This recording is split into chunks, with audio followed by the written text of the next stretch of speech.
Rally on the colors, one and all, and welcome to another episode of the Sitrep Podcast, your source for historical military wargaming. I am your host, Oriskany Jim, the redoubtable and steadfast Oriskany Jim, for putting up with all these tech problems, but no worries. Commanding the division on my right wing is Mighty Marty from Chicago. Marty, how you doing? I am well, thank you, sir. As you can see, I've been joined by my XO, my cat Peyton. Awesome. Commanding the division on my. Oh, I just read that line. Sorry, everybody. Oh, I totally screwed this up. We should probably Won't be a start day. over. Hell no. Um, Commanding the winged hussars on my left, the wizened and learned Piotr. Piotr, how you doing? Hello, everybody. It's good. I'm visiting my parents, so we have a wonderful weather. We have visited the beach today, so everything's fine. Alrighty, cool. So let me go ahead and get us fired up there. Okay, here we go. I realize now I'm not sharing my screen with my co-hosts here, so let me quickly fix that. I know this is all insane, guys. Sorry about that. But hopefully we are good to go now. Hopefully you guys can now see what we're actually showing our audience. So, okay, we're all set. All right, cool. So, like I said, welcome to another episode of the Sitrep Podcast. Now that we finally got this bird off the ground, never mind all those mangled up trees and buildings that are now missing their roofs. We're airborne and we're fine. The captain has turned off the fasten seatbelt sign. Although, if I'm at the controls, you should probably always have the seatbelt on and the parachute already on your back. It's fine. It's all fine. Don't worry about it. So with all that out of the way, cool. Thanks very much, Jen, for letting us know that our sound is good. All right, again, guys, if you're watching us live or if you're watching this later, please, consider giving this broadcast a like, a comment, share or subscribe. We definitely appreciate it. We've been doing smash that like button, like all the kids say these days. But in all seriousness, we definitely appreciate everybody's support, and we've been doing really well on subscribers lately. So we really hope that whatever you guys are doing, keep doing it, and yeah, we'll definitely stay with you for as long as you endure the inane dribblings and babblings that is our attempt at content. Speaking of which, let's get straight into our hobby review. Marty, is anything new going on your hobby desk? All right, so last weekend or last podcast, as I told you, I could not find my model of Anatoly Shurkin, the one that Piotr painted. It was hold down somewhere in your office terrain. Oh, there we go. There we go. He's primed. I haven't painted him yet, but I was getting mad. Not gonna lie. But I have so many projects out on my desk at once, and none of which are historical. But I've got the Pelennor Fields set almost done. I've got to finish like a little bit of Gondor, and then the orcs, and the orcs will take 10 minutes because they're all black. It's gonna be like dry brushing and bam. And then I've got Star Wars Legion starter kit going. There's a fair number of orcs, though, aren't there? And oh yeah, there's I don't know, like 30, 33 of them, something like that. But again, airbrush them black, and then it's like dry brushing them with highlights after that. It's like 3 more colors, bam, you're done. Super easy. I'm not going display model quality on anything here. Marty, aren't the Tolkien stuff? Isn't it like medieval times or something? Because you're saying it's not historical. Yeah, well, they got swords, pikes. It is. I mean, it is, but it's also fantasy stuff. So but they're pretty detailed little models. I mean, like here's you guys can see that little. Oh, hold on, going the wrong way. There we go. You see that little guy from Gondor there? I think he just needs his shield done and then basing. He's gotta make the white tree on the outside there. But I mean that's what I've been working on mostly when I've had time. I haven't had a whole lot of time. It's been super busy at work, so and my cat keeps moving my computer. Stop that.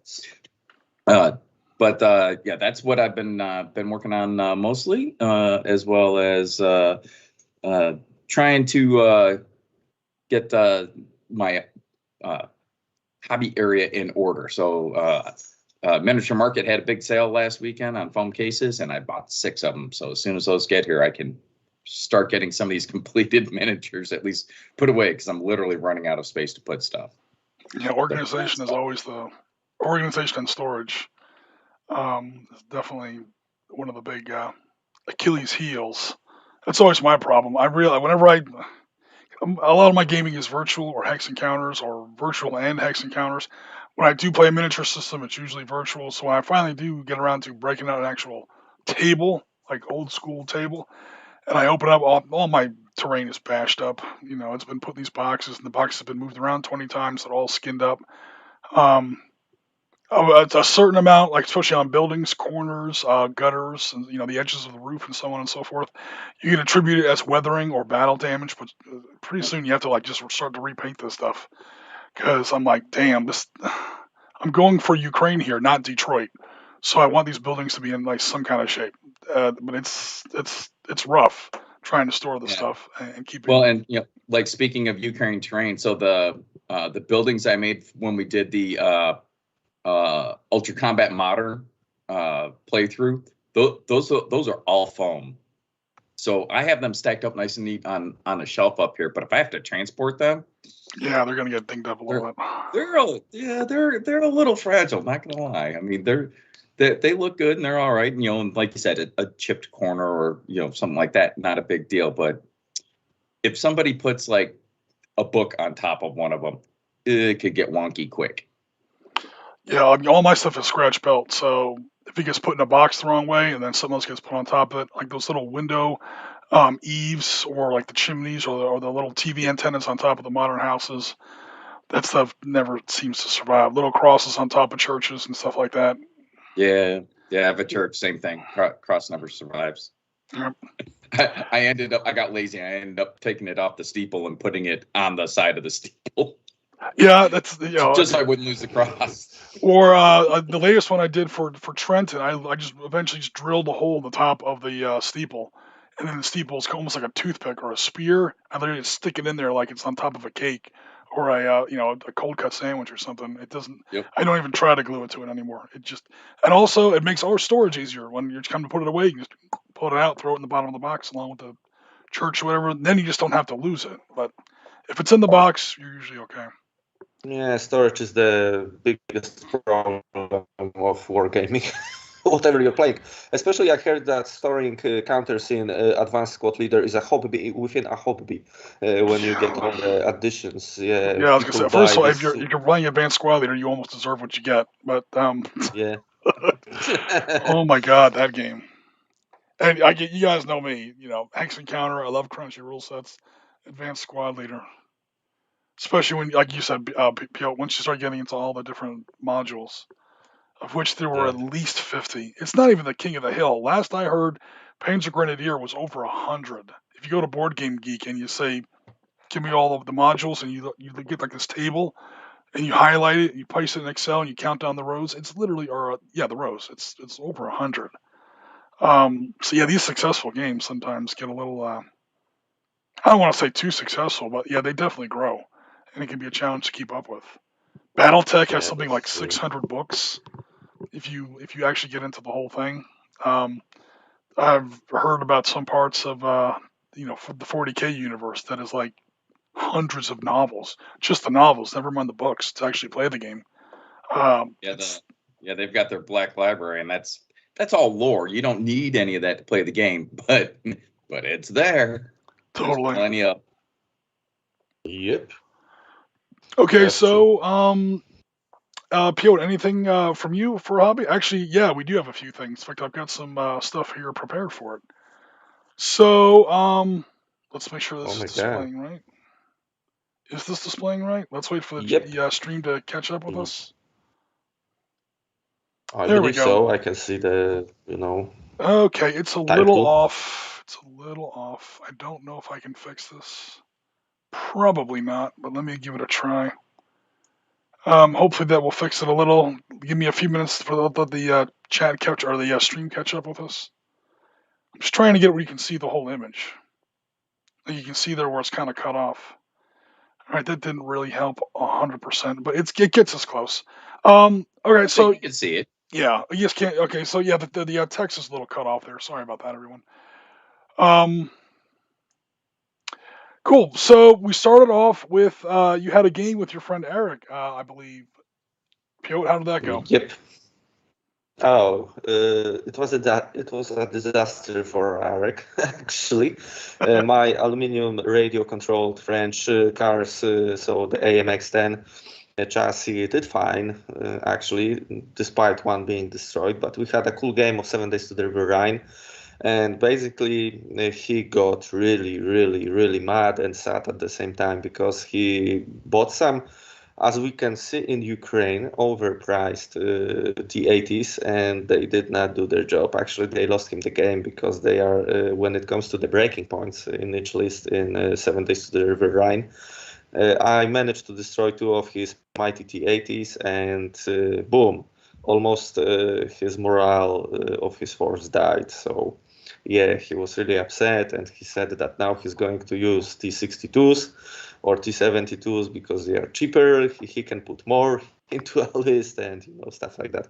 But it was a cool game actually, because we tested out a few things. We learned on our mistakes because we might have made a few earlier. So yeah, we had this game. It's recorded, so you can see it on YouTube. It's having some, I believe, a nice count when it comes to the views and likes. So definitely we are going to record more of 7 Days to the River Rhine soon, hopefully, when Eric returns from an undeserved vacation. He's on undeserved vacation. Yeah, he lost, so Oh, he doesn't get the. I should be on vacation. Let's not do that. If we go by who wins and who loses games, I'll never go on vacation. Oh, come on, you're on you're on fire lately, basically. Good rolls. I don't know. You put your dice in the microwave or something. Put my dice in the microwave. Yeah, they're not doing too bad lately. So Jen says, yeah, that looks like a big gun. Yeah, this is the AMX-10 that. So that's surprising. Streamer, you don't know how it's going to end. Nice, right? So yeah, I mean, I think we both played like what 2 or 3 games now of 7 Days to the River Rhine. Piotr, does that sound about right on your end? So. I don't know if I think the T80s are overpriced. I've actually had pretty good luck with them so far. Though I've only really tried them once, and the one time I tried them, they didn't do very well, but that was totally my fault. If you actually look at the stats, I mean, I don't know. I've only tried them once, and I'm putting them up against Leopard 2s. So they're not holding their own against Leopard 2s. They're 10 points cheaper than Leopard 2s, so they really aren't supposed to hold their own against Leopard 2s, but they do pretty well. I built a much larger force of T-72s, and the only thing that really put pressure on the Germans was their ammunition supply. Those T-80s were doing a little bit better than the T-72s were. I just wanted to ask, were you guys using the special armor rule for the T-80s? Because they're listed in the... Okay. Yeah, we were using that.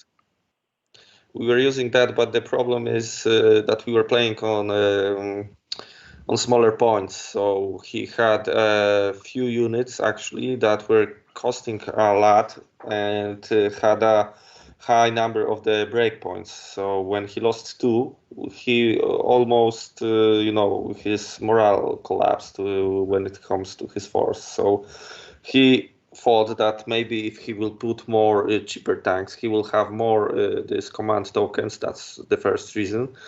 And the second part is that if he loses one tank,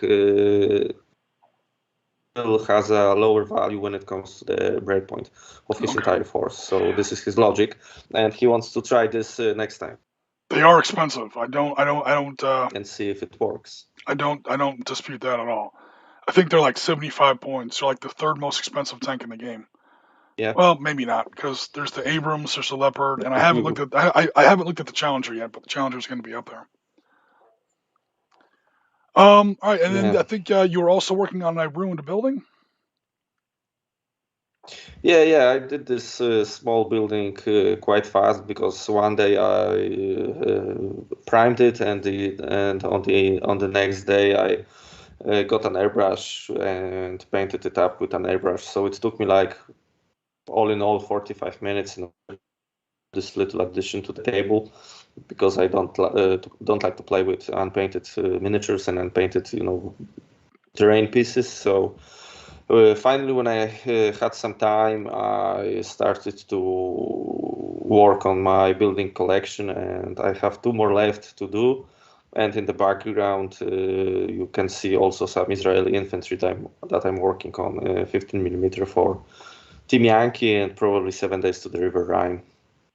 Yeah, we had them in last podcast, but I don't think they were that far along. I think you had them primed and had like one color on them so far.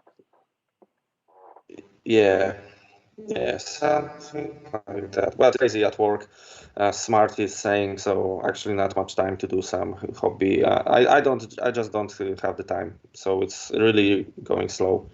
I don't believe I have painted. I didn't have the brush in my hand for like 2 weeks now.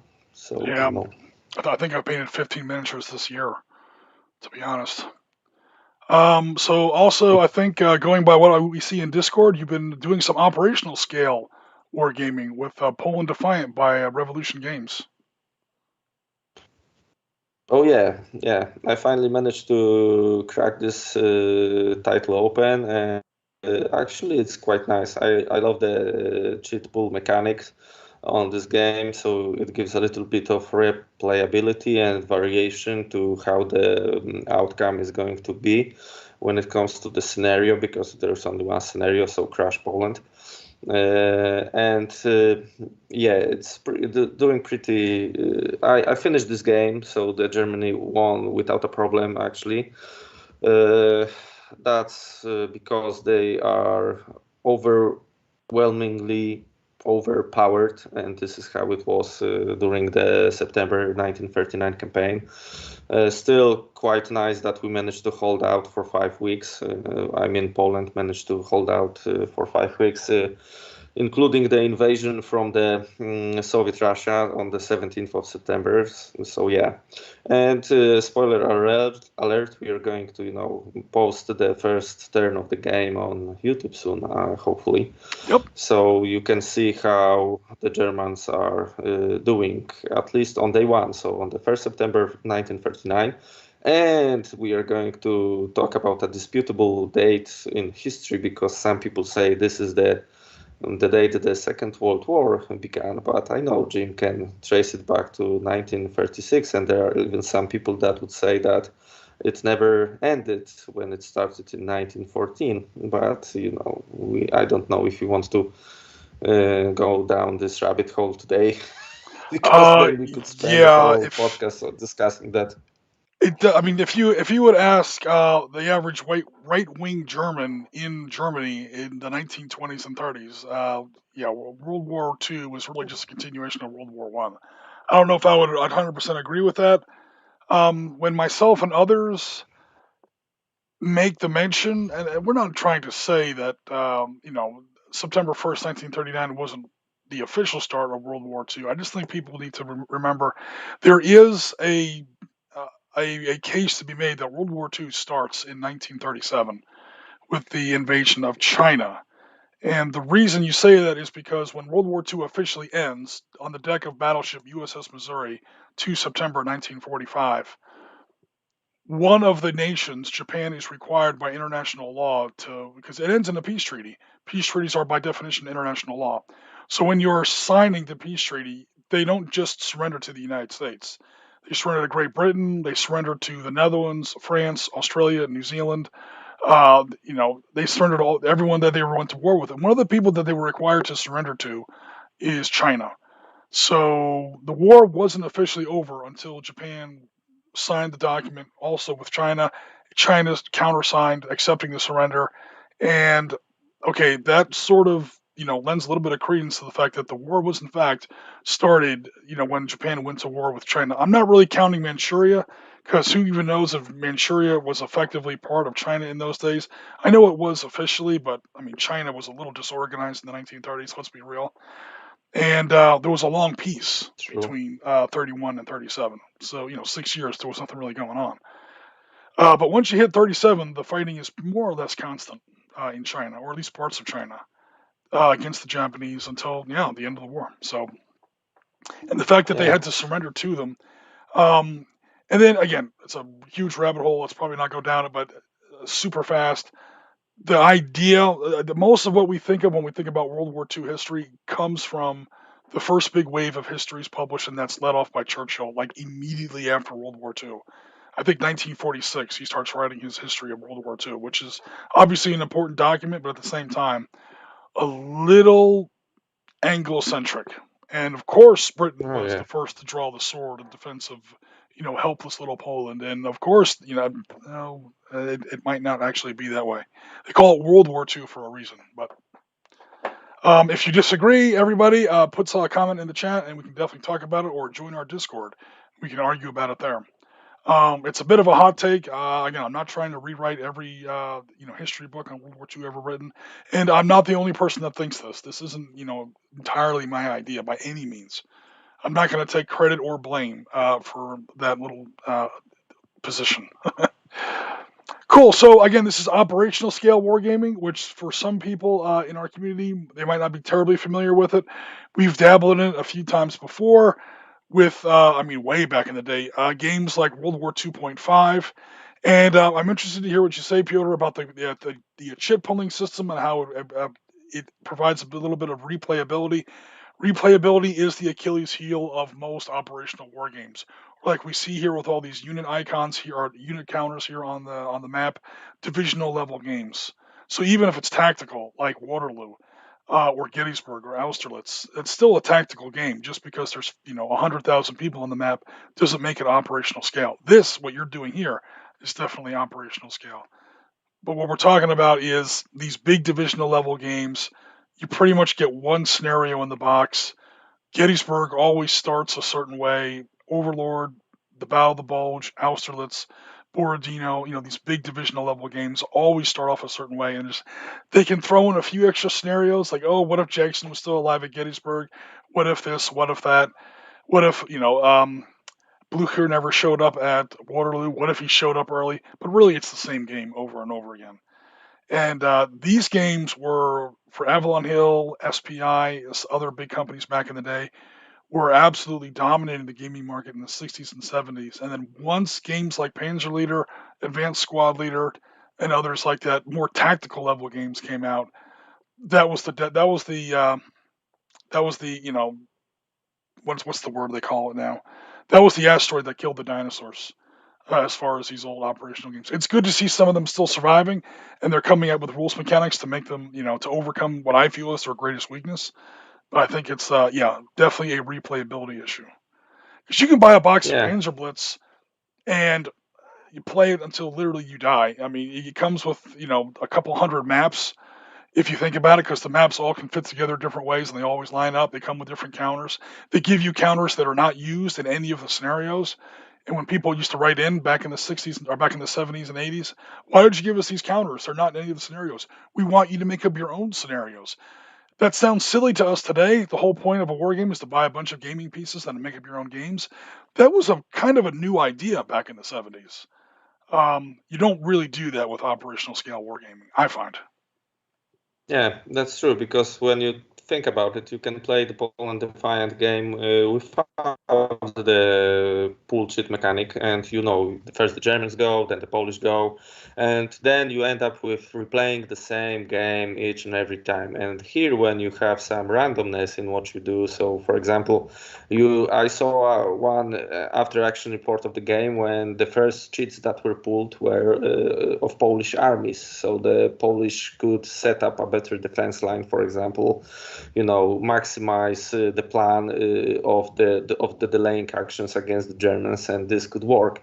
Because if you think about September 1939, the Polish wanted to mobilize their forces, and the British, alongside with the French guys, said them, no, let's talk, don't mobilize, maybe Adolf will back up, don't make him angry and stuff like that.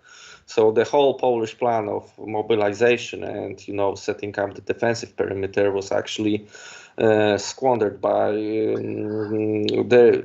the allies, so to speak. And yeah, this this is something that the cheat and pull mechanic can actually go around. So this is why I find this game really nice, because it's simple but not stupid, and on the other hand, it can you can change your plans, because now I need to activate this army, but then I cannot, because now the Polish are going to move, for example. So When that's intriguing. when the shit is clearly going down, and the politicians won't let you activate or mobilize. Um, that goes back to Marty. If you haven't fallen asleep, our 13 hours to 13 days, game. You can clearly with you. you can Yep. clearly see what's going on. They're screaming desperately for help over the radio, and you're like, well, the politicians won't let us go. And it's easy. It's easy to pass that judgment. At the same, there's always factors at play. To Piotr's point here, or with, the mobilization, why the French and the British were discouraging the Polish command from activating, they were still dealing with the ghosts of 1914. I mean, everyone's read The Guns of August, how these mobilizations start wars. Um, so maybe they were trying a last-ditch effort to keep literally a World War II from starting, because they remembered exactly how World War One had started. That was all living memory back then. I mean, everyone who was in World War II was also in World War One, above a certain rank, or above a certain age. So it was easy to say, oh, if only the Polish had been able to mobilize a little bit sooner. At the same time, you can kind of see, I mean, just playing a little devil's advocate here, why some of the other Allied powers were like, look, don't start mobilizing too early, because remember what happened last time. Everybody hit the mobilization button. I mean, The Guns of August. Go read the book. It's literally a huge book. I'm not going to spend 4 hours talking about it. Yeah, of course, I agree with you, because there was this whole system of treaties that were supposed to be honored, and they were in the 1914. More or less, they were also honored in 1939, especially after the war actually broke out. But we all know what happened, for example, with Czechoslovakia back then, yes, or not to mention Austria, which were the infamous Anschluss, and then when it comes to selling half of Czechoslovakia in 1938 in order to prevent war. Well, actually, the guys in Poland at that day said, okay, nope, we're not going to do that.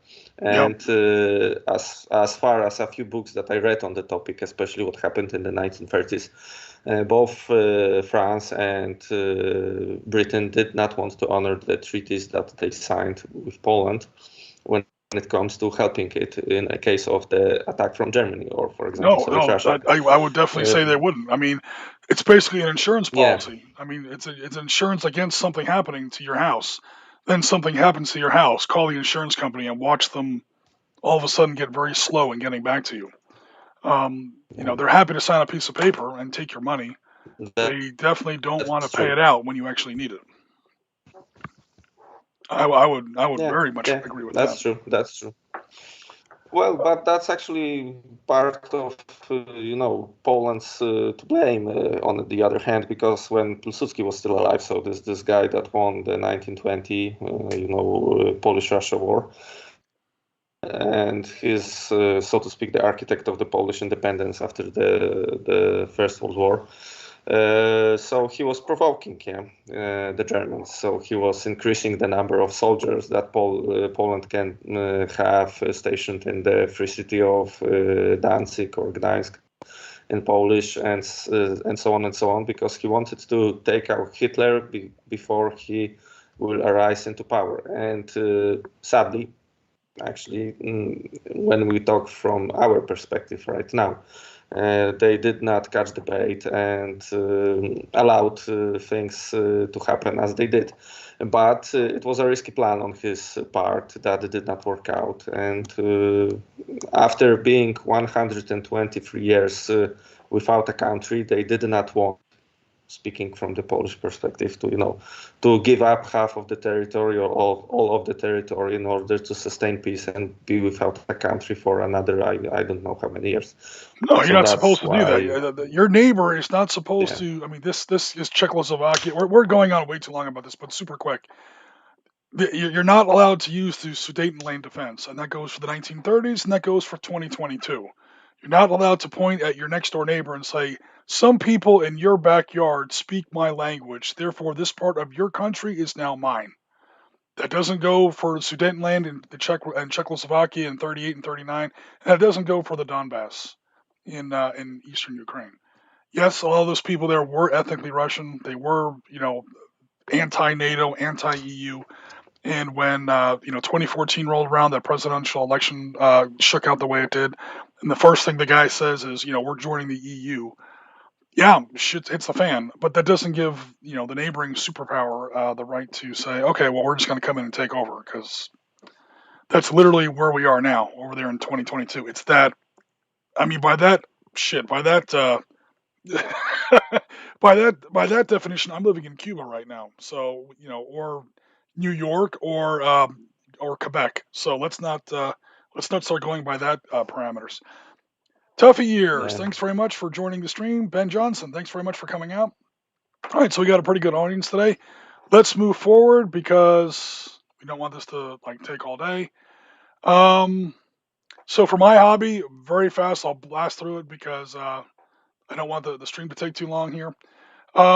We did the Kokoda Trail 80th anniversary in Valor and Victory with my friend Dylan. We played this very important Australian battle, or a small part of this Australian battle, with an Australian player. So all 3 parts are on YouTube. If you're interested, go check them out. Looks like a lot of you already have. Thanks very much again for all the support. This game got insanely bloody, insanely fast. We basically tabled each other. If you watch part 3 posted yesterday, I won't spoil who won or who lost. If you haven't seen it already, I'll just say it came down to 4 points at the end. It was very close, and there are practically no counters on the map. We basically tabled each other, or at least came pretty damn close. We also did, this was a request from our community, the Backhand Blow campaign in March of 1939. This is, 1939, March of 1943. Sorry about that, everybody. This is in, ironically, northern and eastern Ukraine and southern Russia. So this is on some of the same battlefields we're seeing right now, just a different war, obviously, back in 1943. This is after Stalingrad has happened, and and basically the entire Axis. I won't even say German. A lot of people in Europe like to forget that was an Axis offensive. 13 nations walked into Russia right alongside our boy Adolf, so he doesn't get all the blame for this.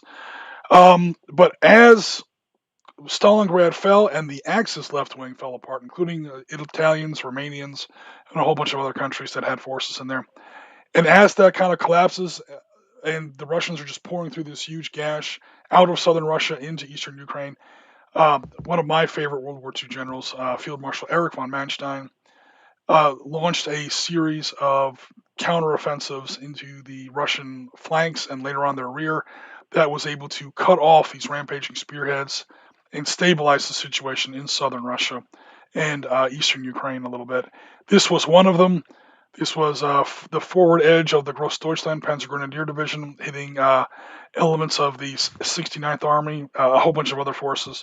Again, the stream is on our YouTube channel if you want to check it out. And if you're wondering how bloody this game got, that was the map at the end of the game. So there wasn't a whole lot left, especially on my side. I was playing the Soviets. I was on defense. And I wound up with just about nothing left. The game ends when this little unit here, these are my anti-tank rifles, my 14.5 millimeter PTRDs, shot his command half-track and destroyed his battalion commander, or his regimental commander, really. And that the game came down to within 2 points.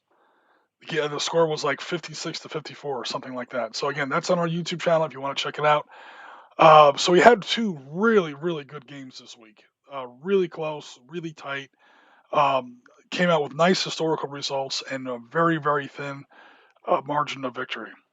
Sounds like quite the slugfest there. This was a massacre. I mean, especially when, again, every one of these hexes is 150 meters across. So every single one of these hexes is a 4-foot table and 15 millimeter. Every single one of these counters is a bolt action army. So you're looking at 40 or 50 bolt action armies destroyed. Every column of smoke is a destroyed infantry or soft target, like a gun battery or a truck or something like that. But a section, so 5 trucks, 4 to 6 guns, 50 to 60 infantry, or 30 to 50 infantry really, or the ones that are an actual little tank piece on them are former platoon or half company, if you're in the Soviet army, of armored units. So I can't even count this. Probably upwards of 100 destroyed tanks and AFVs, a couple thousand casualties. Again, we're talking about a couple hundred games of bolt action happening at once. It's still a tactical game. This is just the scale that tactical warfare actually happens at within, especially the Eastern Front, where there's like no such thing as a small battle. All right. And I finally jumped into the world of 3D printing. Now, I didn't 3D print these, but these are the first models I bought from somebody that are 3D printed. This was from Wolverine3D.com. They look pretty good.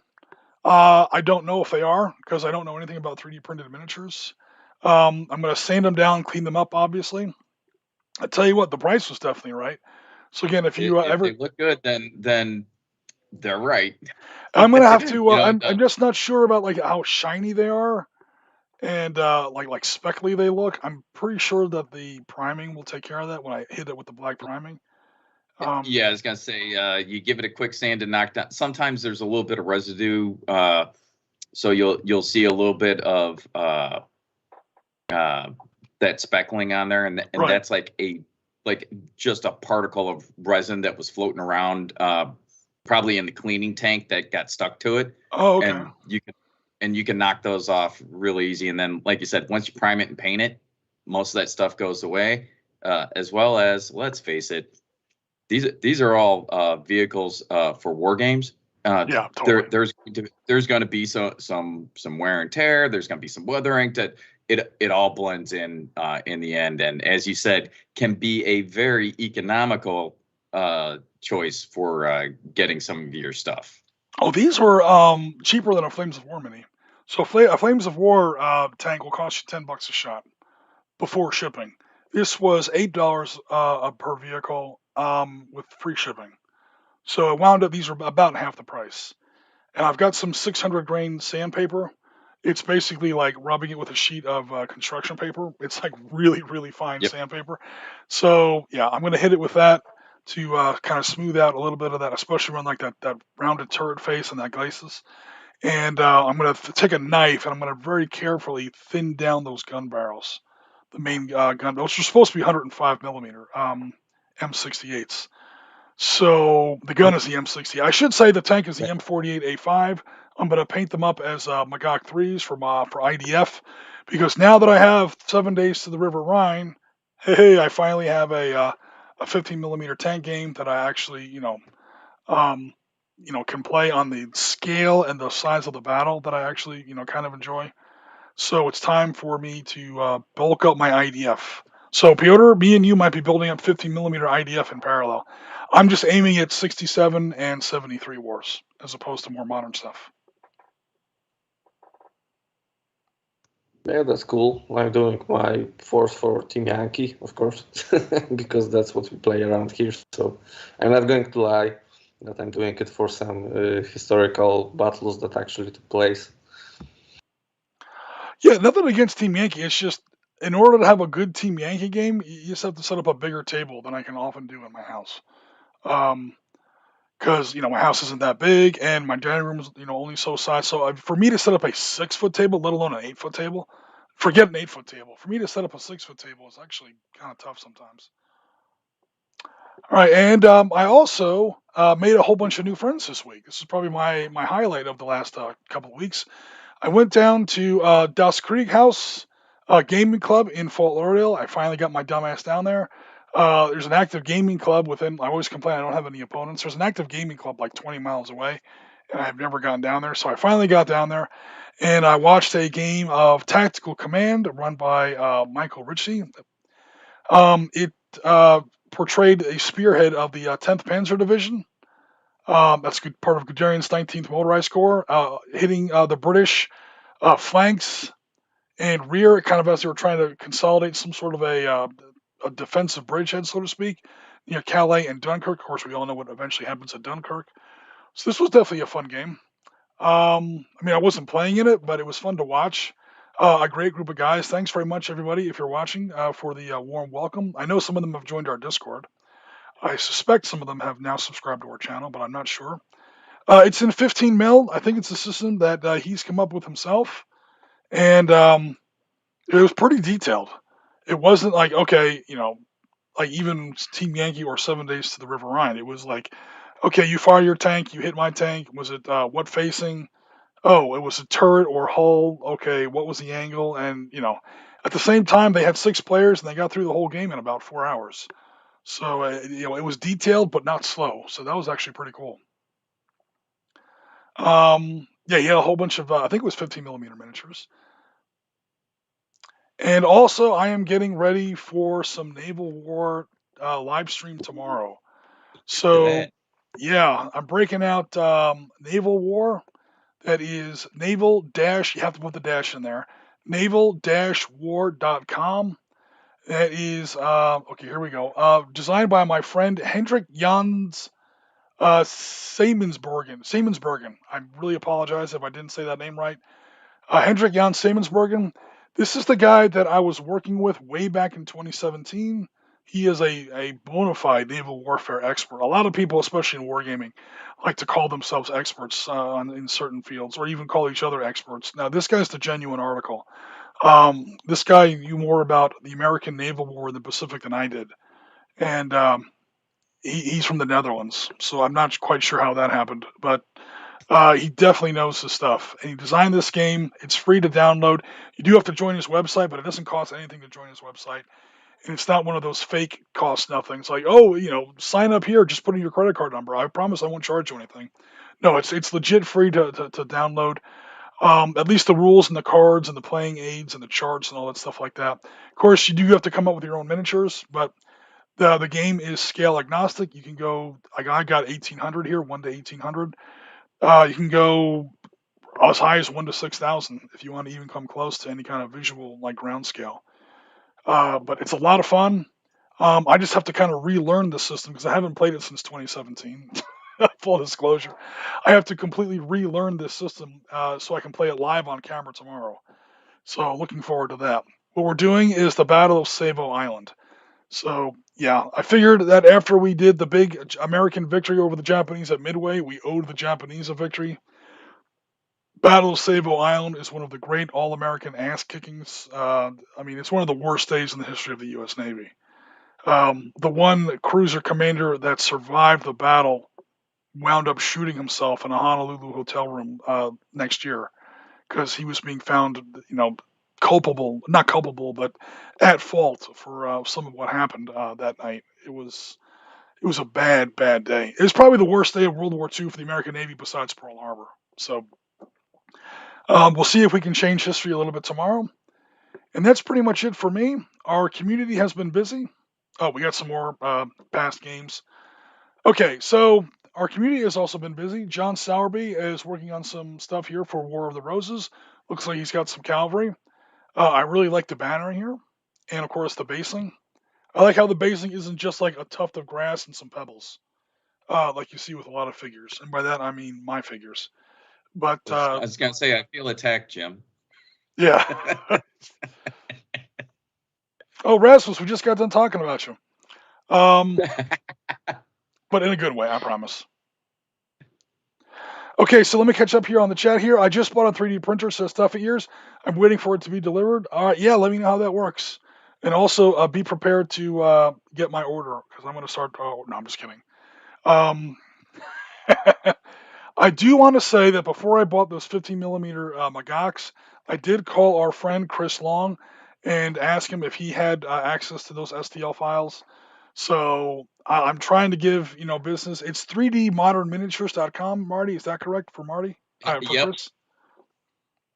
Yeah, modernmini3d.com. Awesome. And his Facebook page is Walkabout Games, as well as the company has its own Facebook and webpage, but yeah, if you're interested in it, he keeps adding to his inventory. He and his, I believe it's him and his son running that. I think his boy is really doing probably the yeoman's work of actually production. Right.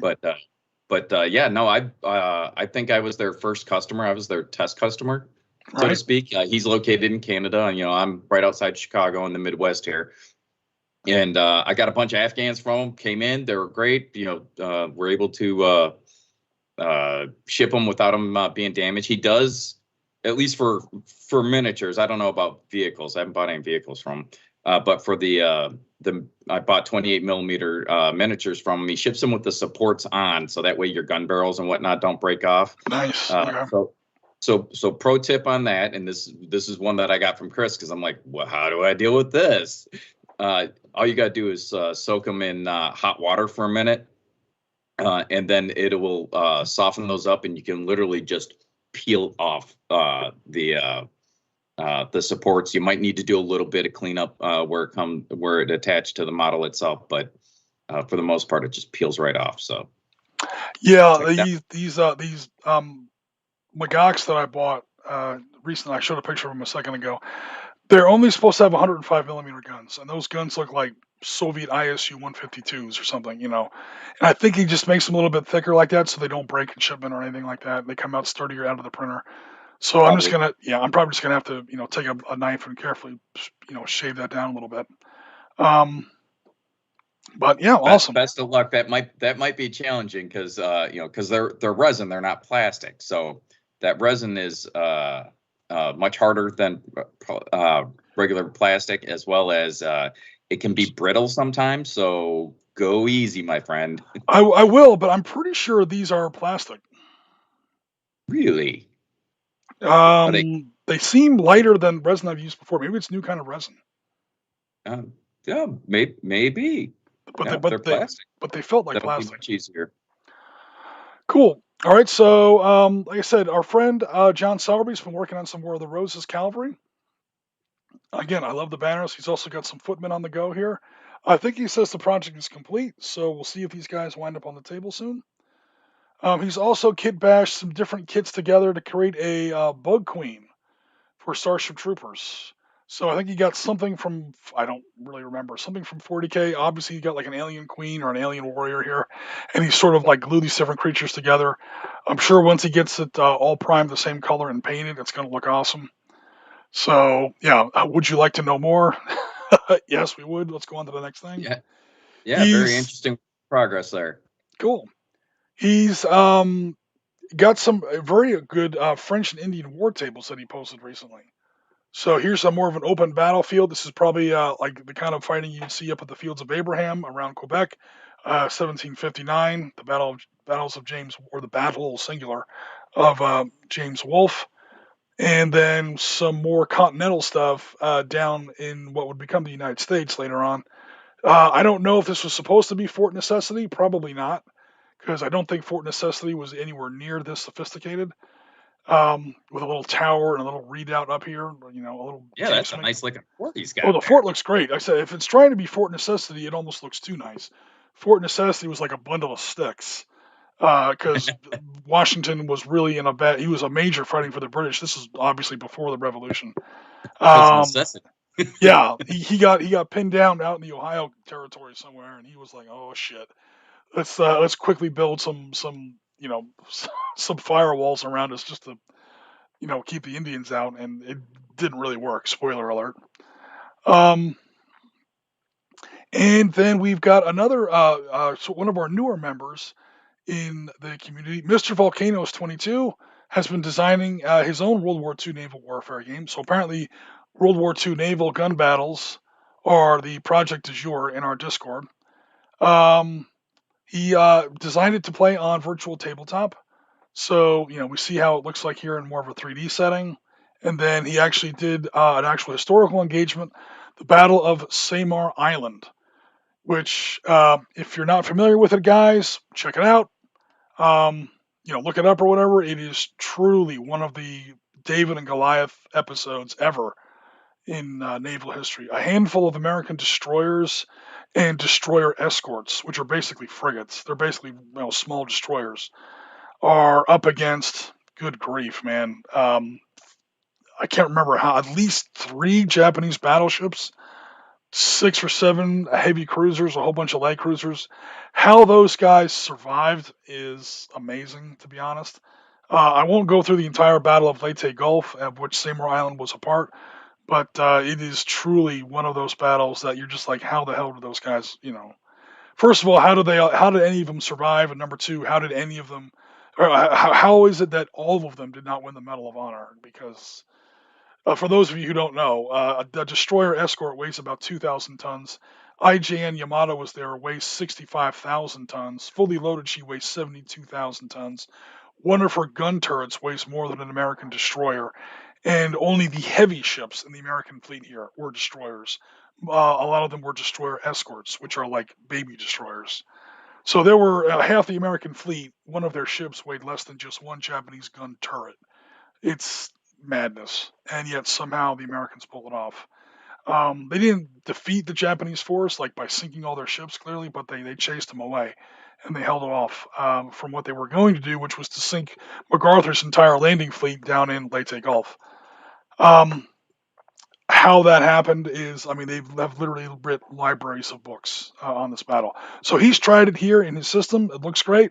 I haven't tried out his system myself. For the moment, I'm going to use Naval War by Hendrik Jan, and that's going to be in tomorrow's live stream. So we'll see how that goes. And he's also been playing some Africa, campaign in North Africa, 1940 to 42. Piotr, I know this is one of your favorite campaigns of World War II. At least you're always bothering me to play Desert Leader. However, it's also on the operational scale. And have we lost Piotr? I see a message here in Skype. Hold on, we may have lost Piotr. No, I'm over here. Oh, okay. Yeah, I like playing in Africa. I don't know, I just like Desert Warfare. So yeah, operational scale when it comes to the Northern Africa campaign is something that I'm always up for. Same with playing Panzer Leader with you. So yeah, actually, we have to play some more African campaign battles soon. Well, we've been sticking to the 80th anniversaries, and spoiler alert, we're now in September 2022, October, right around the corner. November of 42. Did anything important happen in North Africa in October, November of 42? I can't remember. Refresh my memory. I don't know, Jim. Something might have happened. There might have been a battle, that nobody knows about. Yeah, there's like this little railroad station, El Alamein, something like that. Yeah. Yeah. That's a big deal. Yeah, I believe so. I'll have to check my notes on that, but I'm pretty sure something might have actually happened in October, November 1942. It's a niche. Nobody remembers about this small battles. Everybody cares about Baston and stuff like that. Cool. So Ben says, "Ooh, I'm looking forward to that game tomorrow." Awesome, Ben. Now, I don't. Okay, so a quick disclaimer on this whole thing.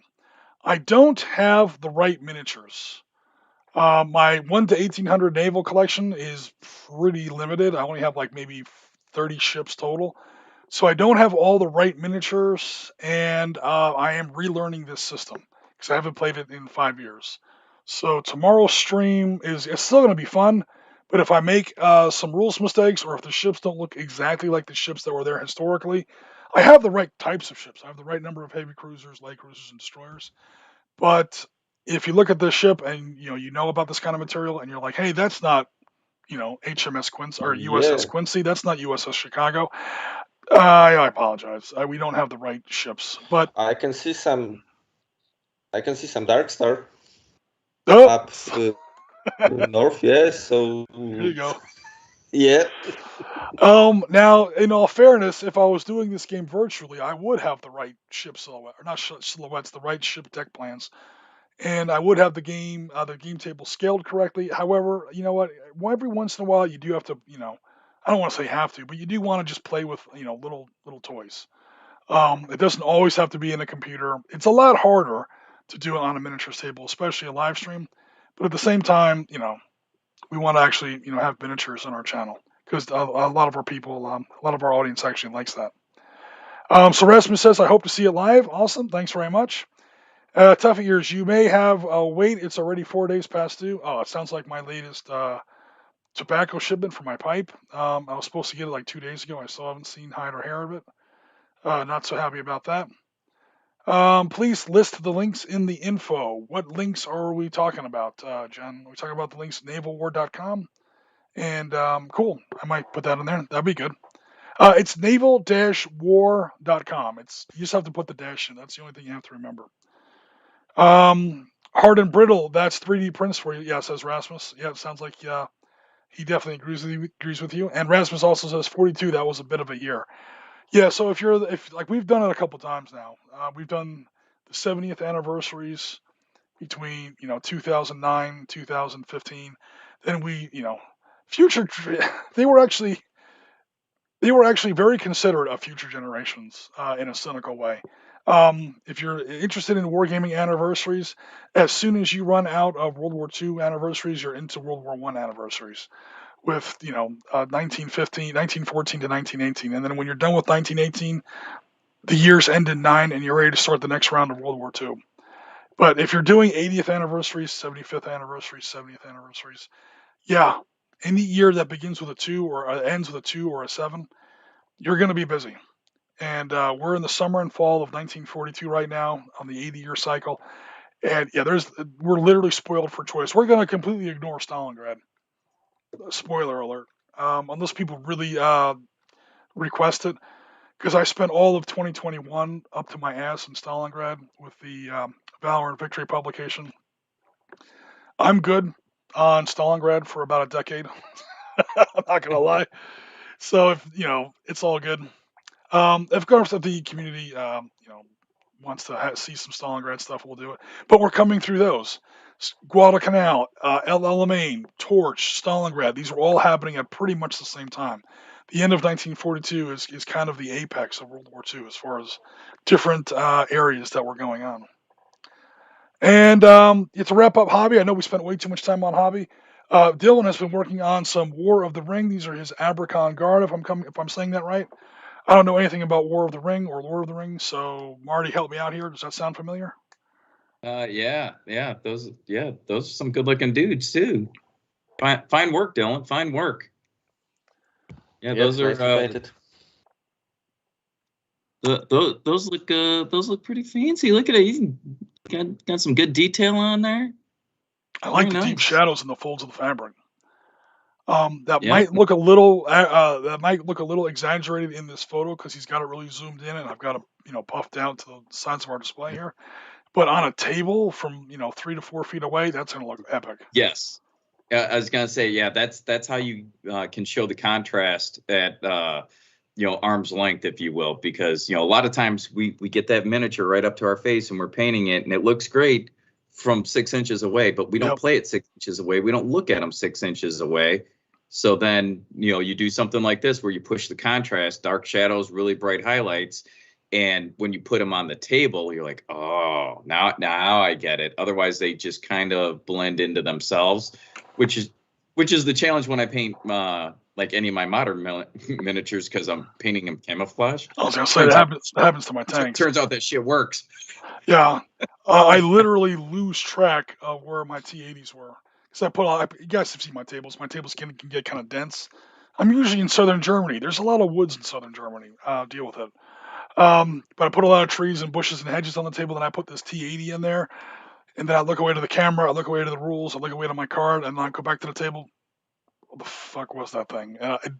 It's kind of I'm exaggerating a little bit for point of humor, but it does take me a second to actually find where the hell that thing is, or trying to establish line of sight. I'm like, where the hell is this thing again? Blah, blah, blah. Okay, there it is. My Leopard 2s, not so much because they're so big, but the Russian tanks tend to be smaller.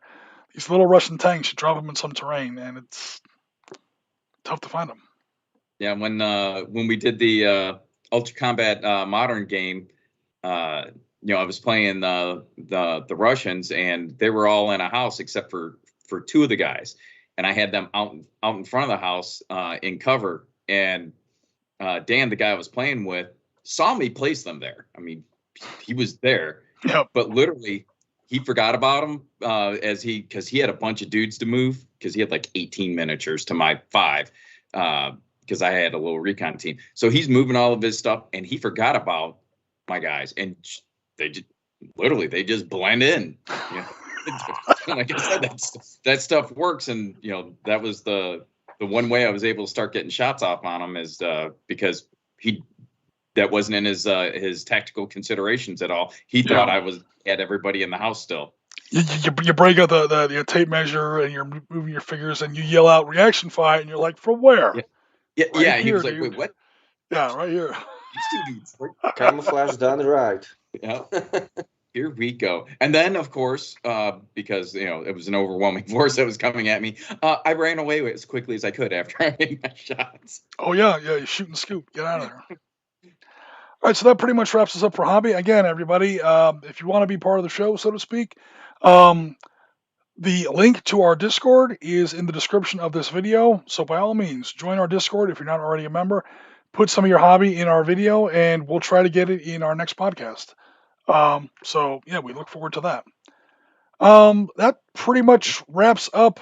Ooh, my camera suddenly died there for a second. Okay, sorry about that. That's going to more or less wrap up our hobby section for today. Let's finally get to the news, Mr. Marty. All right, so I will try and keep this brief down to a Reader's Digest version of these. But are any of you familiar with a company called Tiny Terrain Models? Does that ring a bell with anyone? I usually build my own terrain, so no, sorry. So these guys, it's not just terrain. As it turns out, while the company's called Tiny Terrain Models, they make a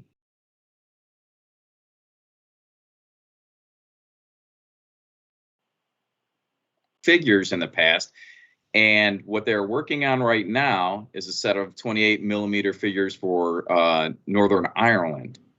So you could literally game the Troubles or something similar to that.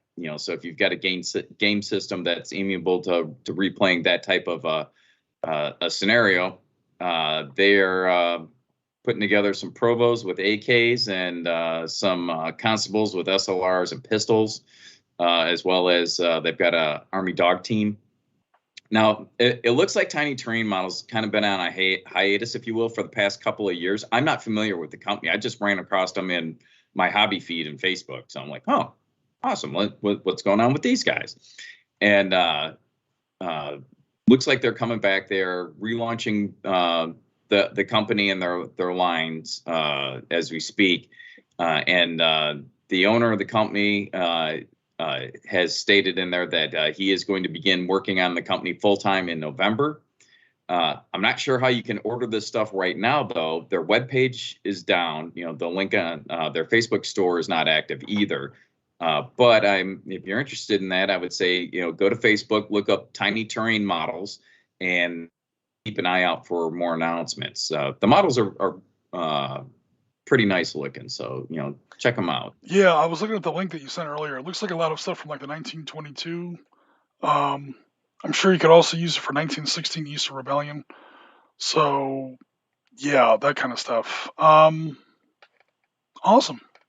Definitely a little bit of history that's not often looked at in the gaming community. Yeah, and we've had the conversation in the past, so I won't rehash the whole thing here. This is one of those scenarios where, is it appropriate to game or not? Hey, you're the gamer, you figure it out. I'm not gonna tell you should or you shouldn't. What I will say is this company is making some stuff that if you want to do that, it will help you. So, right. Probably the most exciting one to me personally. Kickstarter from our good friend Paul Deeming over at WoW Buildings. He has a Modern Warfare package out. Full disclosure, I've already backed it. But it's a bunch of terrain. You and a whole bunch of other people. It looks like they blew their goals out of the water. Yeah. And I was looking at it last night, and I don't know if you can do the 25-pound, which is about $30 for USD. I don't know if you can do that pledge level anymore because it looked like that pledge level was closed, which it's an STL, so I don't know why you would close it. I mean, literally, it's just emailing or sending a link to somebody to download this stuff. Right. But that's kind of what it looked like. I don't know. I definitely like the it looked like a little command post because Yeah. like you come out of that brick building or that cinder block building, and it's got like I'm sure you guys have too. I've been in buildings like this. You come out and there's that high sandbag wall right outside, and it immediately turns to the left, and there's that air conditioner hanging out the window that you have to kind of duck. I can hear the water dripping out of that air conditioner as you almost cave in the side of your eyebrow trying to walk past it in a hurry. Because the space between the cinder block wall and that line of sandbags is like 18 inches, and half of that just got taken up by this friggin' air conditioner, so the LT is comfortable. While you're out there, on the pig or the 249, sweating your ass off. Right, and he's got some container buildings in there as well, which that's a thing. I can certainly tell you I've spent some quality time in there. He's got some T-walls. He's got some chain link fencing with gates. He's got he doesn't show a whole lot of it in here. He shows with some of the individual items that they have HESCO barriers around them, like that little command post you were talking about. Right. But he is going to also have just HESCO barrier by themselves, so you can print out and make as much as you want. So that's kind of cool. He's got a temper tent, which that's ubiquitous in the Army. That's something that probably every unit has. And then all sorts of little gun emplacements, watchtowers. He's got a Quonset hut. Let's see, go through here. It's a bunch of really. I mean, if you want to build, kind of a Iraq, Afghanistan era fire base. Yep. This has everything that you would need in it. So pretty cool looking deal. And like I said, it's about $30 US. It's 25 pounds British for the set. Also available. He has seller's licenses. So if you're somebody that wants to resell them, you can do that. And then he's got catch-up pledges where as an individual or a seller at both levels, you can get these files as well as some of his past Kickstarters. So cool. Yeah, check that out. All right. Spectre Operations, Spectre Miniatures. They are we were talking about this on the last podcast about PMCs. Oddly enough, they just started a new line adding to their insurgents with PMC models. So their thought was specifically they can be used to mentor insurgents to improve effectiveness and so on and so forth. But they've got a whole bunch of stuff planned, apparently, that they kind of tease. They're saying stay tuned. But if you go to spectreminiatures.com, look at their Insurgents collection, you can see that they've got some new Insurgent models and some PMCs in there. And then finally, Rasmus, get your ears on if you haven't seen this already. For those of you that are interested in anything from Firelock Games, Blood and Plunder, Blood and Valor, Oak and Iron, they've got an RPG. What do they call it? War Stories. War Stories for World War II. Yeah. So any of that, and there's a bunch of other stuff they have as well. They did an hour-long live stream a week and a half ago, 2 weeks ago now, talking about the status of Firelock Games and all of their product lines and where they are going to go. So if you go to YouTube to just type in Firelock Games, they've got their own page. I think it's the last or the latest video on there.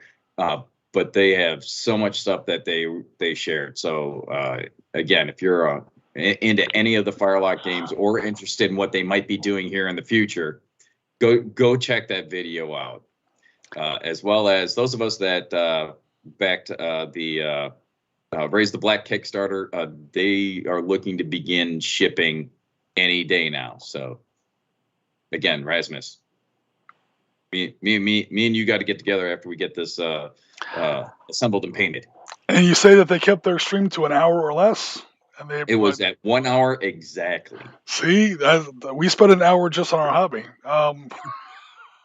That's fine. Yeah, but that's that. Like I said, I was going to try and keep it down to a dull roar today. So that is today's news. Awesome. Cool. Somebody else has an item that of note that I've missed. Please feel free to share with the group. They also Rasmus says they also got the game John painted for. They also got the game that John painted for. Not sure what it is. I don't know which John are we talking about? Yeah, which game? Which game and which? Rasmus, give us more to work with. Yeah. Warlord Games is having their I was going to say as we speak, but it's probably done now. Had their open game day at their UK headquarters today, and cool. They if you go to their YouTube page, they did a live stream as well, kind of talking about the state of things. I haven't seen it yet because literally I saw it 15 minutes before we came on that it had occurred, so I haven't watched it. But if you were into any of the Warlord games, check that out. There might be some good stuff in there. There's some good infantry figures, I'll tell you that. I have their old LRDG in 28 millimeter and Deutsches Afrika Corps. They're the only 28 millimeter figures I have. Yeah, awesome stuff. Good times. All right, so our topic today is we got to come up with something every week. So what I try, or every other week, every episode basically, and I try to kind of stick with. I kind of try to make it relevant to what's been going on in our little community during the past week. So what kind of made me think of this for this particular. By the way, if anybody ever has an idea for a topic they want to have discussed, either on the team or especially in the community, by all means, drop it in the comments or drop it in our Discord. Again, the invite to our Discord is in the description of this video. By all means, join our Discord and drop it in there, and we'll talk about it and add it to the running order. But for this, Rasmus says the horseman you showed from John Sowerby. John, sorry, I thought so, but to be honest, I thought you might have been talking about somebody else. Okay, sorry. Yeah, these guys. John, I apologize. There's just I got to name Jim. You got to name John. There's a lot of Jims and Johns out there, so you probably feel my pain on that one. We can't all be Piotr. Okay, so back to our camera here. Come on, dummy. There we go. Okay, so our comment today, or our topic today, is I called it like playing for the home team ? Like, is it always a good thing, or is it important to you? Is it not important to you? This sort of clicks into what's been going on with our community this week, especially with our Kokoda Trail content. It might click in a little bit with what we've been talking about with gaming, possibly the troubles in Ireland back in the 19-teens, 1920s. 60s and 70s. Oh, it's that modern? I thought it was just like back in the day, like Michael Collins era. It's no, they're these models are the probably late 60s, early 70s setup. Okay, yeah. I had the wrong idea. Sorry about what I was saying earlier. I probably sounded a little silly. These are the models that I believe Warren from Vis of War was showing, and he was thinking whether they can be, used for playing or just put on the shelf after being painted.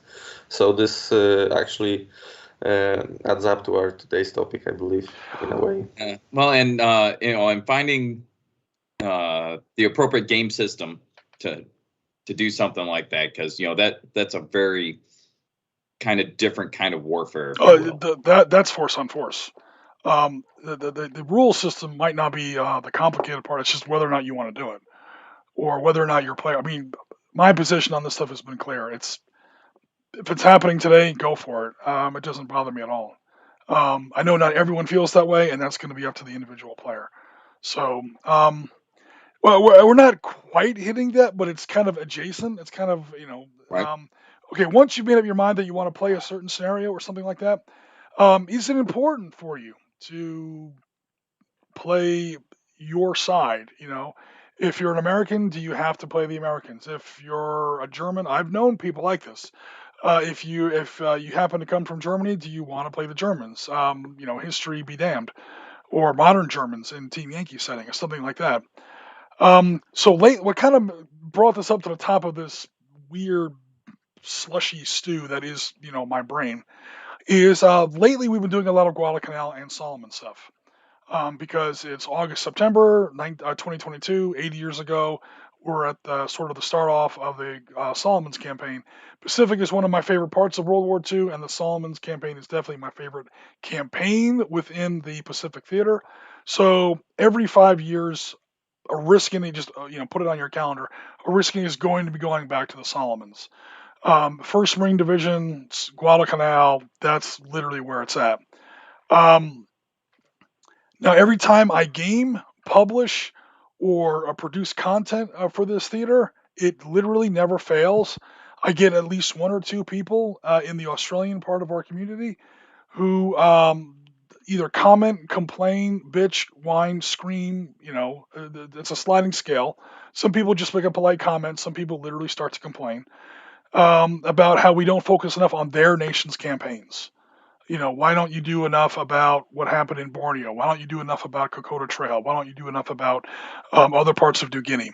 So this is why we hit Kokoda Trail so hard this past week, which people in our community don't seem to be terribly impressed with, given with our numbers. Nevertheless, we did it. I shouldn't say that. Part 3 is doing pretty well, but that content struggled a little bit, even though we kind of responded to community feedback.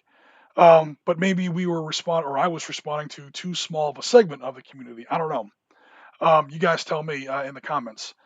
The long story short is, how much does national pride or other kind of historical considerations enter into your wargaming? And I know what almost everyone's. I mean, not maybe you guys, but people in the comments, people in the community. I know what a lot of people are going to say. Oh, it doesn't matter to me. It's fine. It's just a game. Well, hold up and give it a second of thought here. I remember Piotr and I, like 2 years ago, 3 years ago now, we sat down in 2019, in this time of like early September 2019, and we did a whole series of Panzerleader set in 1939. And I built a scenario, and I was like, okay, I'm going to make the Polish a little, maybe a smidge more powerful than they should be, because Piotr's my friend and he's the guest on the show at the time. He wasn't a member of the team yet, and clearly he's going to want to play the Polish, and we're going to go ahead and play the game. And as soon as we started, he's like, "No, I want to play the Germans," and I was like, "Oh shit, okay." So I mean, he played the Polish later, but we traded back and forth. Um, Now I don't mind playing other sides against the Americans. I'll play Confederates in the Civil War. I'll play the British in the Revolution. I'll play the Germans. I'll play the Soviets. I'll play other nations against American forces. I don't mind playing Japanese Navy in World War II. I promise you that, because the Japanese Navy is friggin' awesome in World War II. Their army not so much, but their navy definitely. Um, until the Marine Corps is on the table. And even then, it's not like super personal for me. Like, oh, I hate rolling dice against Marines.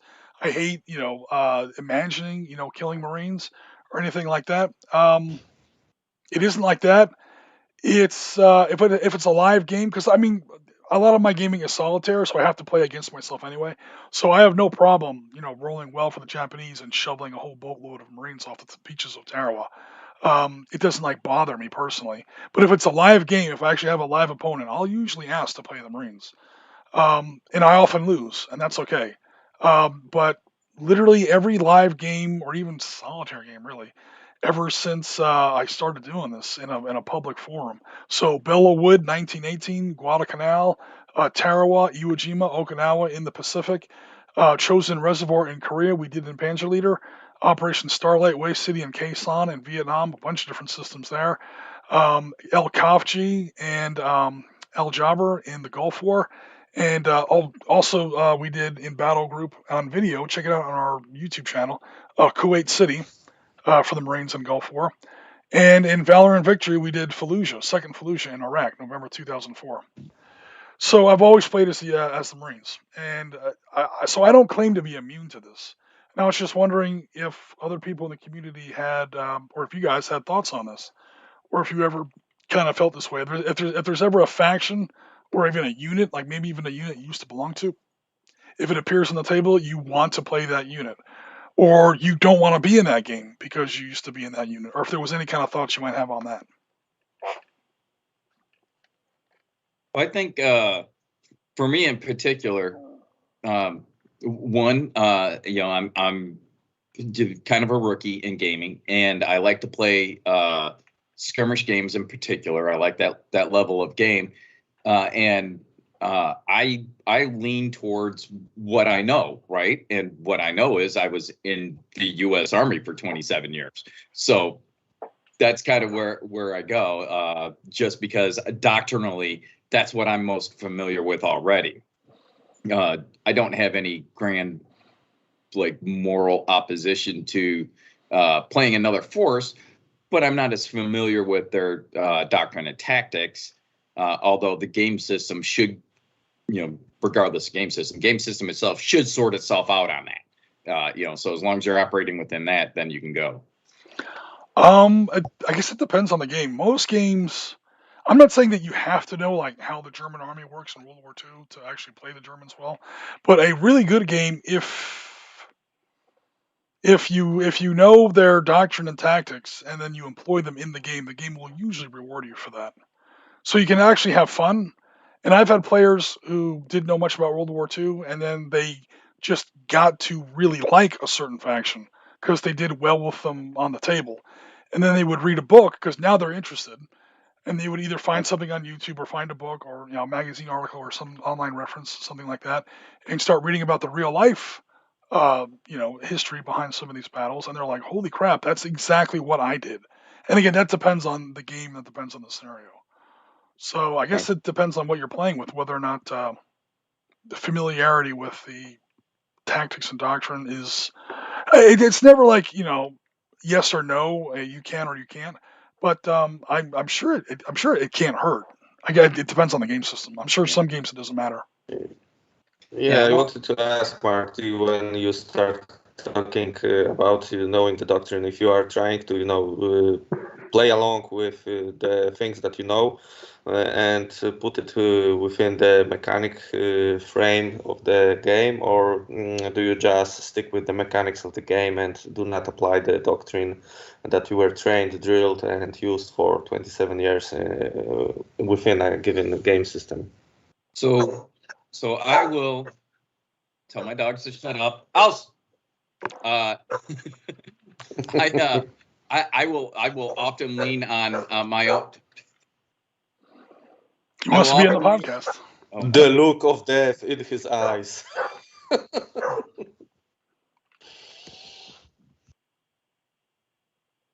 Oh, he put himself on mute for a second there. Yep. All right. Hopefully we're good. So oftentimes, I will lean on my personal experience and my training and how I'm going to operate. But I've also played games where I was playing something other than like a U.S. Like infantry force or skirmish level force, and not being real familiar with necessarily the tactics appropriate to that unit.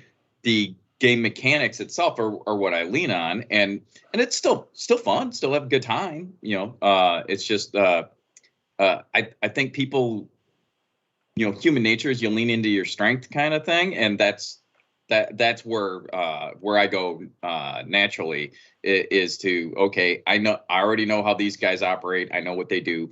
And now I will do that within the framework of whatever game system we have.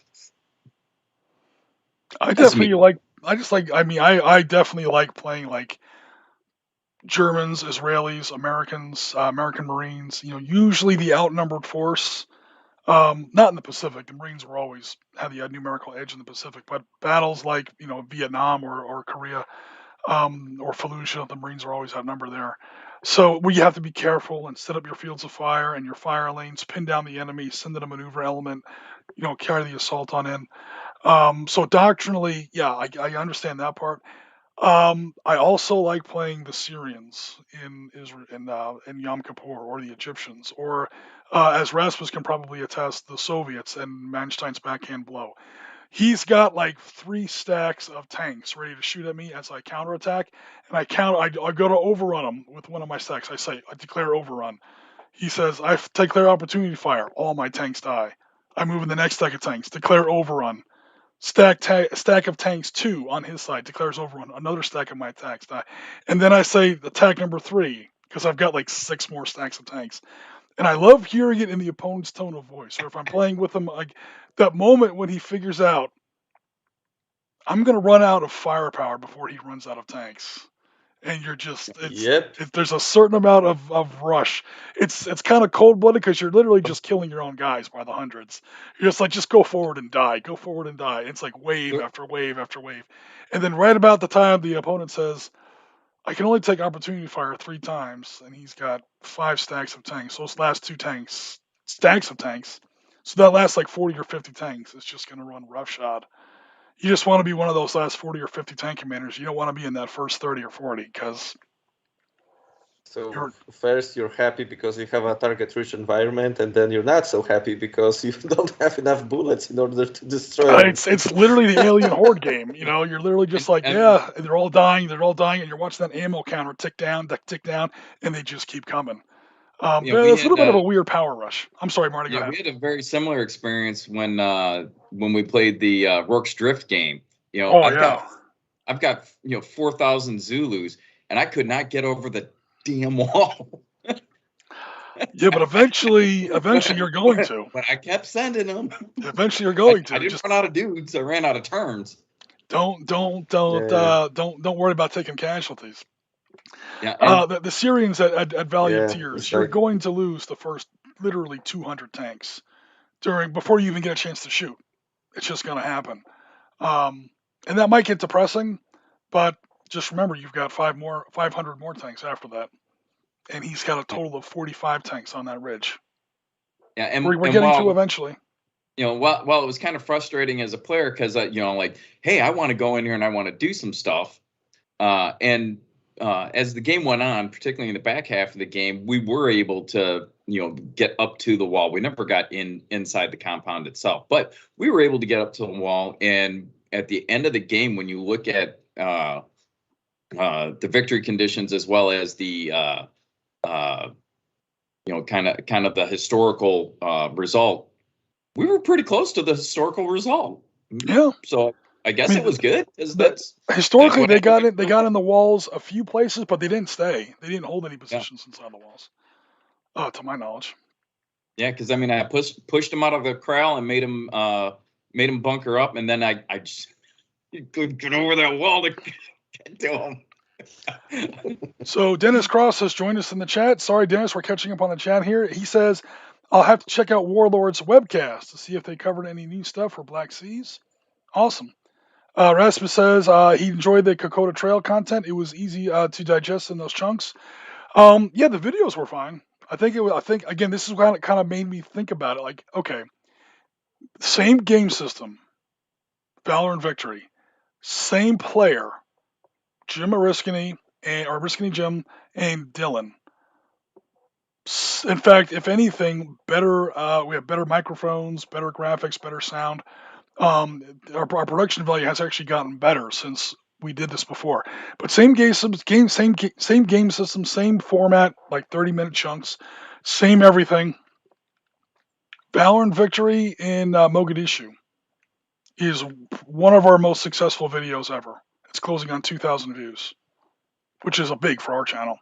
Meanwhile, same player, same system, same opponent, same format, and if anything, improved production value. We're struggling to hit 100. The only thing different is the subject matter. people care more about Mogadishu than they do about Kokoda Trail. I'm like, okay, we probably have more viewers in America that have seen Black Hawk Down, and not many people have heard about Kokoda Trail or whatever. So I mean, Yeah. we can't keep doing the same battles over and over again. In fact, we've done Somalia several times now, so we can't keep going back to the same well. And as we try to expand, we kind of have to strike a balance between doing stuff that people like, i.e., what's familiar, and just constantly retreading ourselves over and over and over again. We don't want to turn into Star Wars. Is the short version. Yeah. Yeah, no, and I think that even though Kokoda Trail, YouTube performance wise isn't setting the world on fire. It's a great way. One, we have responded to our community. Yep. But two, it's also like you're saying, this is how people learn about things and kind of get involved.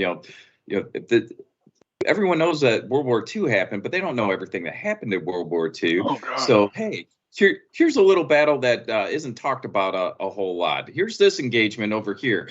We can play out those things as well as play out the grand scheme of things. Even though you don't want to do Stalingrad again because you've got Stalingrad burned out. Yeah, a little. It's wearing off a little, but 2021, man, it was.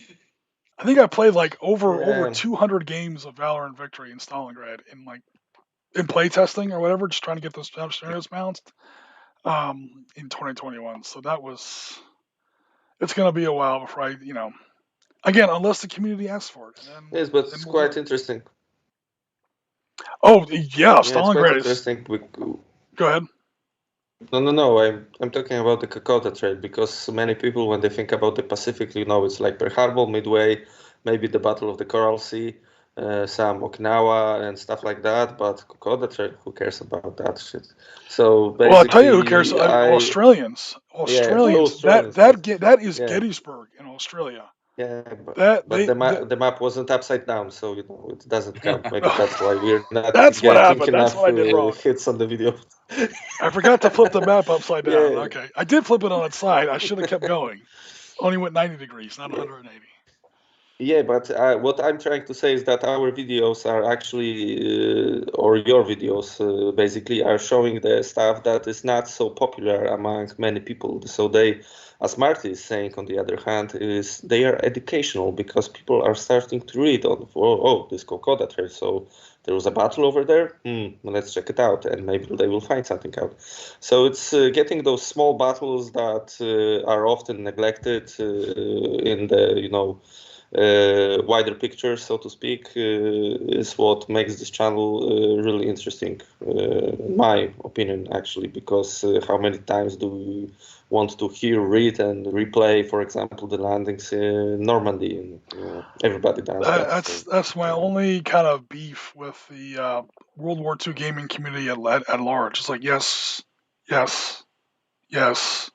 we all love Band of Brothers. Next. Can we please try something? Next, we get it. Next.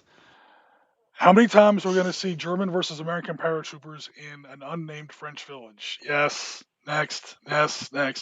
Where did that King Tiger come from? The King Tiger doesn't belong there. Next. But again, whatever toys you have and you want to play with, I'm not going to, shit on anybody's hobby by any means. But yeah, I mean, the Kokoda Trail is such a big deal in Australia. They actually have the trail open now, and it's one of their big tourist attractions. Like people go on pilgrimages from Australia. They go there and they see if they can do it. They get a big backpack and they try to do the 90 kilometers over those mountains. And those tough ass mountains, man. It's like, the Rockies plus Vietnam. Good luck. We'll see you next week. It's like rough. the Bataan Death March. And it's before Japanese start shooting at you. I mean, it's a rough. It's a big thing. There's a big high budget movie they made about it and stuff like that. It's literally their Band of Brothers. I think the tagline for the movie is like I can't remember, but it's a big deal over there. And that's kind of what made me think about this here on the channel. Like a couple times, both here and when I used to write for Beasts of War back in the day. We would come out with some content on the American Revolution, And let me tell you something. People in the UK, they're still touchy about that shit. I was Some of them, yeah, I was sure. surprised. I was like, guys, it was 245 years ago, man. It's okay now. We're all friends now. They get irate about that. How come you don't talk about Penobscot Bay? It's one of the greatest defeats in the history of the United States Navy. Hey, we're doing Savo Island tomorrow, so we'll beat up on the Navy tomorrow. It's fine. Um, yeah, I always say it all the time. Americans lost most of the battles in the American Revolution. No matter how many times I say that, they still like to, pile on. I get it. We're talking about a vocal minority. I've I'll tell had you what we other, won: independence. yeah, we won independence because the British got too busy dealing with other shit. Uh-huh. Is kind of what happened. But hey, the results speak Not, for themselves. not our Um, fault. You spread yourself too thin. when World War 2.5 came out, World War 2.5 was a game that imagined what happens if basically World War 3 started immediately after World War 2. So the Americans and the British on one side and the Soviets on the other, they were technically allies against the Germans, obviously, but they weren't the best of friends. And there was rumblings immediately after World War II that are we going to go for round three like right now? Because Patton, the fucking genius that he was, let's fight him now while we have here to do the army with. Well, first of all, Patton, you would have lost that war. Sorry, you would have lost that war hard. Um, but World War 2.5 said it's June 1946, and it just happened. We're going to take all of our late war stuff, and we're going to go after each other like right now. So we had Pershings versus Stalin threes, and that was really what the project was about, was getting all that late war stuff like you don't really get to play with in World War II, and play with it here in this World War. It's not really World War III. It's not really World War II, hence the name. Poetic genius that I am. Yeah, World War 2.5, we'll call it. And I built the order of battle for that, and I thought I was actually being, cool and fair and inclusive and, checking all the right boxes and, so on and so forth. I'm going to include first and second Polish armies in the Soviet order of battle because hundreds of thousands of Polish troops fought very, very well. Piotr, you and I did Studianski a little while ago, with the Soviets. Yep. And the number of Polish people in that old community that fucking got up in my face, they were not happy that I'm portraying, Polish troops fighting with the Soviets in World War II. And I'm like, guys, you need to read a book. I'm so sorry. Um, so anyway, the point is, I got people Yeah, here. People here in the South, like where I live, get very touchy about the Civil War, especially up in northern Florida, where some of the big battles took place. Believe it or not, Battle of Ocoee took place up in northern Florida. That they still like reenact every year, and it's like it's cool. I'm not going to bash on reenactors by any means. I actually have a lot of respect for reenactors, but sometimes you get that weird guy who kind of forgets it's a reenactment, and before you know it, he's like, thinks the war is still on. It's like, no, it's not, dude. This was settled a while ago. Um, the point is, but people when they either whether it's hobby, wargaming, painting, reenactment, anything like that, a lot of guys get, or a lot of people, I think. And again, full disclosure, like I said earlier, I don't claim to be immune from it. Somebody starts saying something about like every time somebody in one of these communities around the internet calls the British Firefly, or like literally I just did it, calls Sherman Firefly a British tank. I gotta drop a comment. I'll be like, dude, no. We all like to. Maybe I shouldn't say everybody, but a lot of people like to say that national pride doesn't enter into their hobby or their gaming. I think it does more than a lot of people like to admit. I was just wondering if let's see what the community's going here. So Rasmus said, being rootless, I'm a loose cannon. Oh, Rasmus, yeah. Um, being rootless, I'm a loose cannon when it comes to, I guess, nationality and wargaming. When it comes to the choice, I tend to stay off the SS if I can. Yeah, I would actually agree with that. I don't mind playing Grossdeutschland like we literally did last week, which was not an SS division. Sometimes you can't avoid it, like when Bill and I did Prokhorovka. I think you sat in for part of that game, Marty.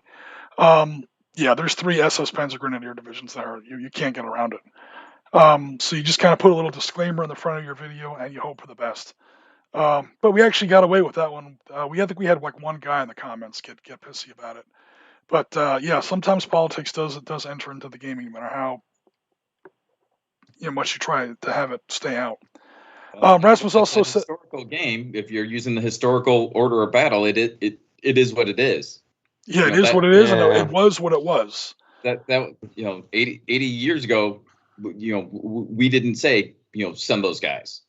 Yeah, it's something I just wanted to say, that some people would like to see a historical battle, but suddenly the Waffen-SS becomes standard Wehrmacht units, or they weren't there because it's political correctness. Yes, that you cannot say about things that were bad and they happened in the past. Well, they did happen. The units were there. They weren't behaving too good, in order to say it politely and in a good fashioned old British manner. But basically, that's what happened. So you cannot cross out some units that were there just because it's not right to speak about them. And what most of the complaints, at least for the Waffen-SS, most of the complaints I get are from European community members, which I get. I honestly do. But the defense is a quick Google search. Like, okay, so and so says something about, I just don't know if you should be playing, Waffen SS units in your games. I'm like, okay, and what country are you from? Okay, do a quick Google search. These are the units your people committed to the invasion of Russia in 1941. So have fun taking your share of the blame on that one. Maybe you should have done some research before you jumped on my ass about what I'm deciding to play. There aren't many countries in Europe that didn't contribute to the worst atrocities committed in the history of the human race. Literally everybody, except maybe the British, had units in the Waffen-SS or had units in the German army. And when Hitler first started selling the idea about Barbarossa, they went right in with him, including nations that weren't even in the war. Spain had a full division, 20,000 troops, in southern Russia in 1942. So take it easy, everybody. Yeah. And of course, it's like with the Polish. Oh yeah, both sides. Poland in a lot of World War II had two governments. But it's with the. Yeah, it's like what we were saying with including the first and the second Polish army in the World War II and a half, or 2.5 game, Yep. And that people got bitchy about it. Sorry, but I know I'm Polish, and I don't know why these stupid people of mine are, still arguing that if one or two armies were going along with the Russians in order to, fight the Germans, so they are being treated as communist traitors or some shit like that, because they weren't on the democratic side of the events. They wanted to fight for their country, and they did not really care if they are going to go along with the communists or they are going to go around Tehran, Syria and stuff like that, in order to join the Polish Corps in North Africa. And then that was not as that important back then as some people that are 20 years old pretend to be, and they judge guys that were fighting for their freedom like 80 years ago. So I'm not going to get on that soapbox. But yeah, suffice to say, I totally agree. Yeah, these guys were making sure that you have the right to sit there on your entitled little ass and have your opinion.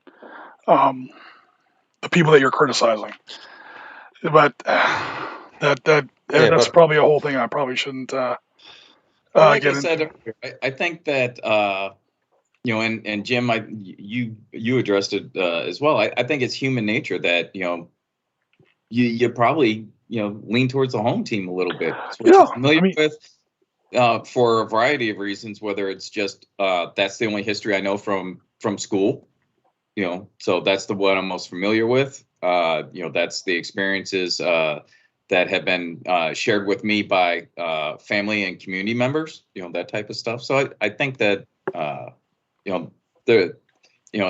lot of people kind of say, okay, well, this is kind of what I know about. This is what I heard about. This is the unit Grandpa was in World War II or whatever. That type of stuff. So, I think a lot of people have that as part of consideration. Oh, jazz hands! Look at that. That look good. As when they're deciding what team to play. Oh, it's a gateway, certainly. That's Oh, I want to play. I was making fun of people who like Band of Brothers before. I didn't quite mean it that hard, but I see something on HBO. I see Saving Private Ryan. I see Band of Brothers. I see The Pacific. I see Thin Red, whatever. I see a movie. Oh, look, there's a game for that. Let me go ahead and try it. That happened with me back in the '90s. I had no ideas about the War of Scottish Succession until I saw Braveheart. And then I came out of the movie theater going, "That was freaking awesome!" And then I read the first book on it. And I said, "That was complete shit." It, it turned around relatively quickly. And then you found out that it was all Hollywood. But the point is that it brought my attention to it and it got me into it. I mean, I never would have even heard about it without the movie. So as bad as the movie was, at least it did expose me to it and did make me aware of it. Turns out, Sure. to be So Rasmus says, when I can, ergo, I don't go looking for them, and picking a non-SS battle, or avoid picking an SS battle if I can. That's usually not that hard. There are good German units that you can use. A lot of people think that you have to play an SS unit in order to get the best stuff, because they were politically favored outfits. Gross Deutschland asks you to hold their beer. Gross Deutschland, 2nd Panzer, Panzerlehr, there are like 116th Panzer. There are certain units that you can find in the Wehrmacht that avoid the worst. Again, we're also talking about World War II. We're talking about Nazi Germany, so none of their hands are completely clean, to be perfectly honest. Gross Deutschland does have a little bit of a record, but compared to their cousins over there in the Waffen SS units, especially the big four. First SS Leibstandarte, 2nd SS Das Reich, 3rd SS Totenkopf, and 5th SS Viking. So 1, 2, 3, and 5 are the big four. 4th was some kind of weird police division, which had their own problems, trust me. But those were probably the most powerful of 4 SS Panzer divisions they were really Panzer divisions. They called them Panzer Grenadier divisions, which was bullshit. But then, ask any Canadian who knows anything about military history. They're going to mention 12th SS Hitler Youth and what those people did to Canadians in Normandy immediately after the Normandy landings. That's another nasty one. Ask anybody who knows anything about Market Garden. They're going to talk about 9th and 10th. So there's 33 divisions total in the Waffen SS. But that's out of at least 300 or 400 divisions total, if you include everything the German war machine was able to put together at one time or another. So it's about 10%. If you want to avoid the SS, you can. It's actually pretty easy. And you're not even giving up on all the best stuff. You might be giving up on some of the coolest uniforms, especially late war. But late war Waffen SS looks suspiciously like us nowadays. Some of their stuff looks almost like multicam back then. So in some ways they were ahead of their time. But yeah, politically, a lot of people tend to avoid them for obvious reasons. Yeah, when it comes to playing for your home team, I don't mind playing the Polish, for example, when it comes to the Second World War or the 1920, or even later in some fictional scenarios. But actually, I try not to, because I don't like to be biased. I like to play something else and see how it goes. Then I don't have to, care so much, because when you play your team, you're okay. I have to do my best in order to win, and so oh no, my soldiers are going to die, and so on. And when you play another faction, you're like, okay, let's see how I can do and how I can, what can I do to win against my, own guys, so to speak, air quotes. But I don't mind. I try not to if I can. I will always choose the other side. I will, you guys know me. I lose plenty of games.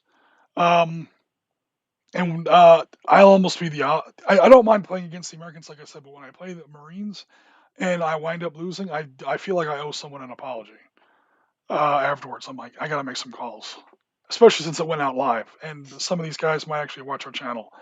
So then I'm like, oh God, I just kind of screwed that up, I guess. Which is absurd. It's a game. Don't worry about it. Don't just relax. But to be honest, when you play the Marines, you don't often lose because Marines are awesome. So I mean, just saying. Changed my mind.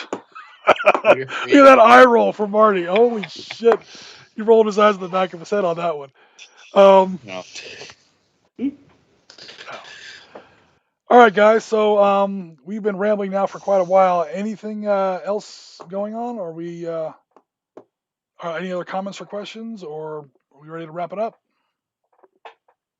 I think we're rounds complete unless we got something from our No, in folks fact, in. it looks like some of them are bailing on us now. Yeah, because we're over time. Yeah, Rasmus had to take off. Sorry, buddy. Yep, no worries. All right, guys. Thanks very much, as always, for coming out and sticking with us. This is Oriskany Jim for the Sitrep Podcast. We thank you very much, seriously, for your support. We've been doing really good on subscriptions on our YouTube channel lately. Again, if you want to participate more in this conversation, we're always on Discord, and I know I keep saying this, but the invite to this Discord is in the description of this video. Drop a like, a comment, or subscribe, especially subscribe to our channel. That's really going to help us out. And yeah, we're past 900, guys, so we're trucking right along here. Hopefully, our progress will continue in the near future. So again, we'll be live tomorrow for Savo Island on a naval war game. So again, I don't really have the right miniatures, and I'm a little bit of a noob on the rules. Nevertheless, I'm going to be doing the best I can with it. So swing by and check us out tomorrow. Other than that, yeah, we're rounds complete. Tango Mike for listening. We'll be in touch very soon. Take care, everybody.